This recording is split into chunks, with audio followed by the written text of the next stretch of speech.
15 अगस्त को सबने जश्न आजादी मनाया, तिरंगा रैली निकाली गई। तो उसी बीच एक वीडियो नागपुर से वायरल हुआ है, जहां एक शख्स खुशी से सरशार है और वतन से मोहब्बत का इजहार कर रहा है, तो वहीं तिरंगे की तौहीन भी। बाइक पर हमारे प्यारे मुल्क हिंदुस्तान का तिरंगा लगा है। जज्बात में चूर ये शख्स हुब्बुल वतनी के नारे लगाते हुए बाइक को नीचे गिरा रहा है, जबकि उस पर हिंदुस्तान का तिरंगा लगा है। अगर सिर्फ शोर शराबा ही वतन से मोहब्बत का सबूत है, तो फिर तिरंगे का एहतराम करना किसकी जिम्मेदारी है?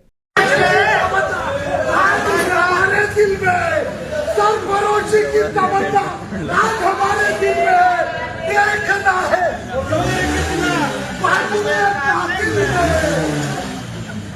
सरफरोशी की तमन्ना आज हमारे दिल में है, देखना है कौन कितना।